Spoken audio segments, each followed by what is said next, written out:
Amadou Sall bi wala boog convocation juste que ñu wax li nga xamante ni tukkee na tey la mercredi ca conseil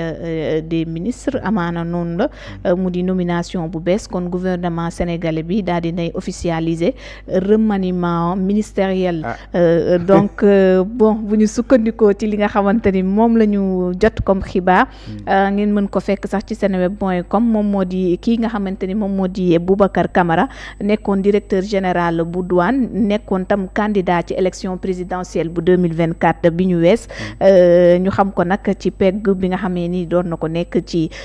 côté président Diomaye ak kii di Ousmane Sonko donc ak taxawaayam bi mu am moom Boubacar Camara daal di nañu koy nommé ministre secrétaire général bu gouvernement bi mu daal di remplacer Mouhamadou Al Aminou Lo moom bi nga xamante ni nag désigné nañ ko ministre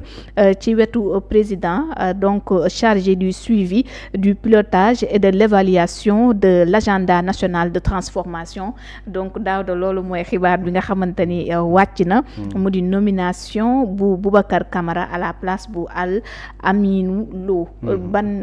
jàngat wala bokk naka nga gisee soppite bi am. waaw Boubacar Camara day nit ku nga xamante ne wax dëgg yàlla ci liñ xam ci moom nit ku xarañ la ku nga xamante ne xam nañ ko bien avant que il est dans les affaires bien avant que ñoom Diomaye di fi nekk. Oui. Il a été directeur général des douanes ici au Sénégal. Voilà nekk na ku nga xamante ne expertise am wax dëgg yàlla même à l'extérieur ci des pays de la sous-région lu bëri jàppale na leen ci voilà ci organisation que ce soit seen législation en matière douanière tout cela parce que dafa am xarañteef ci loolu inspecteur général d'État la woon xam nga nekkoon na directeur général des douanes nekkoon na ko nga xamante ne du temps de Karim Wade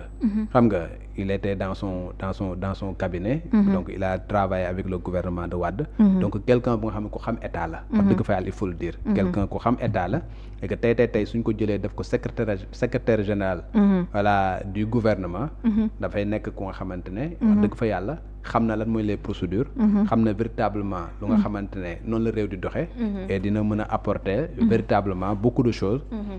au premier ministre et au président de la République loolu moom si sama yaqin jàpp naa ni ku ko xam la et ku ko mën a apporter ku bëri xam-xam koo xamante ni gis nañ entre temps ni mu accompagner sax d'ailleurs gouvernement bi donte sax amoon na ay ambition ci présidentielle yu ñu wees voilà déjà il était candidat oui bi mu demee candidat xam nga ñu recalé ko ñoom lañ doon woowee les candidats spoliés après moom si boppam dafa jàpp que ne voilà ñii kat li mu gis si ñoom ak li nga xamante ne moom la bëggaloon Sénégal gis nañu mën na lëkkaloog ñoom liggéeyandoog ñoom et loolu moo tax mu dem fekk ji leen et ba mu leen fekk jee ba léegi également gis nañ ko ci plateau de télévision yi day wax xalaatam di wax te fu mu waxee xam-xam lay waxe et aujourd'hui voilà su ñoom Ousmane Sonko ak ñoom président Bassirou Diomaye Faye jël ko voilà daal di koy jël def ko seen wet pour que mu mën leen jàppale damay jàpp ni que ni c'est quelque chose bu nga xamante ne voilà mën na jëriñ réew mi parce que comme ni ma ko waxee ku xam-xamam au-delà du Sénégal xam-xamam même dans des pays de la sous-région dañ ko doon soxla léegi nag koo xamante ne même yeneen réew dañu soxla xam-xamam wax dëgg yàlla sa réew war na mën a soxla sa xam-xam et jàpp nañ ne bu ñu la jëlee ci poste de responsable bu mel nii mën nga fa apporter quelque chose. Al Aminou Lo moom la ñu nommé donc ministre moom ginnaaw ba ñu tekkee nombal tànkam bi nga xamante ni takkal nañ ko Boubacar Camara donc Al Aminou Lo ma fàttali nag jamono ji moom la ñu nommé ministre auprès du président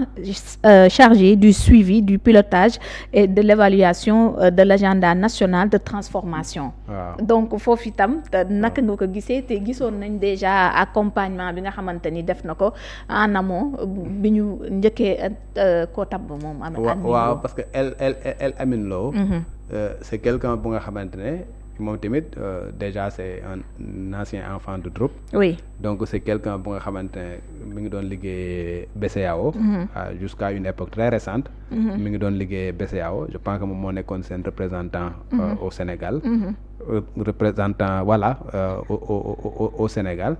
Et que tey su fekkee ne jël nañ ko yóbbu ko ci wetu président République.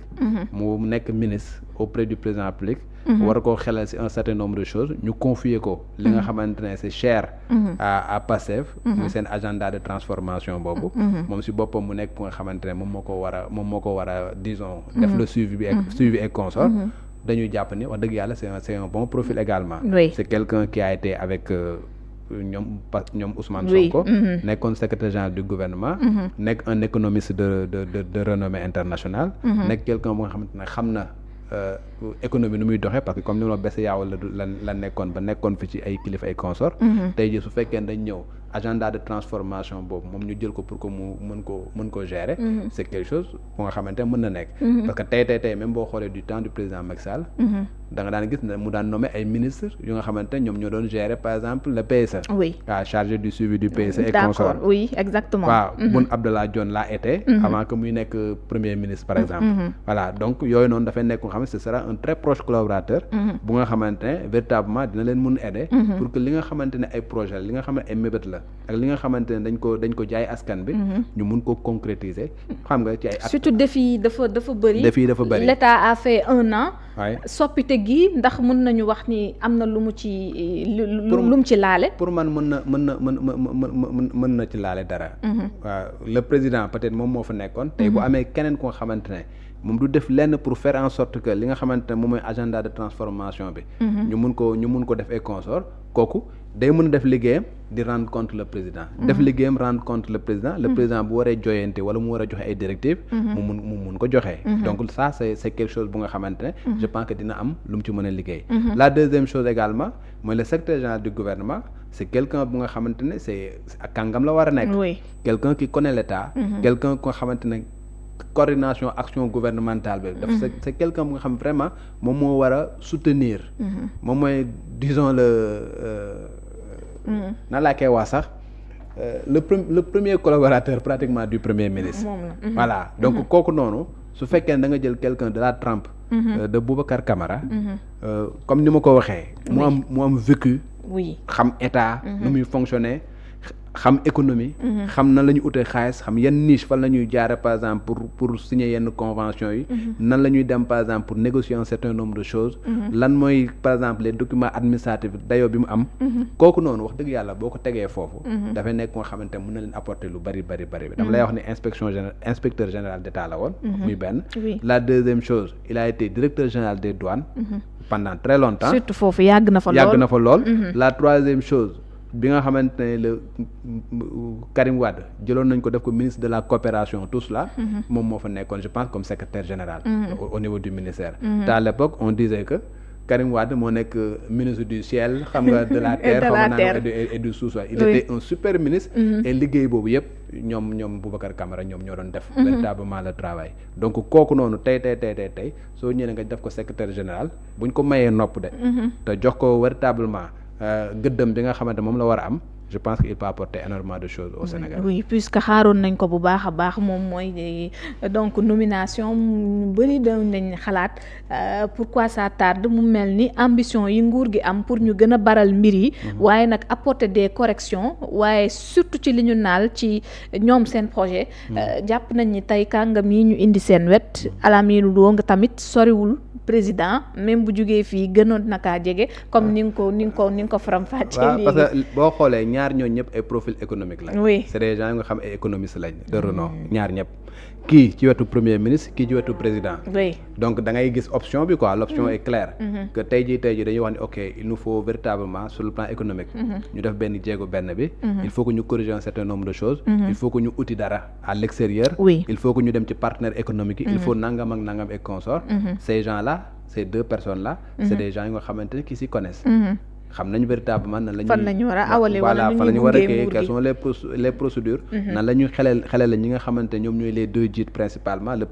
président et le premier ministre ku ci nekk yaa ngi ci wetu kenn ki waaw kii ma nga ci wetu président kii mu ngi ci wetu premier ministre et je pense que sur ce plan là mën nañ leen xelal sur le plan économique bu nga xamante ne ñu les décisions yi ñuy mën a jël pour gën a ñoŋal suñu économie. Je pense que dinañ leen mën a apporter énormément de choses. waaw mi ngi noonu moo tax ñu tuddee ko remaniement ndax am na lu nu toggaat lu bees loo xamante ni quand même njott nañ ni dina apporter lu positif ci démarche bu gouvernement bu Sénégal. Alors bu ñu tëjee chapitre boobu comme ñu ngi woon ci wàllum yoon ni ñu ko defee woon rek mbirum 125 milliards yi moom enquête bi gën na xuus ba tax na ki nga xamante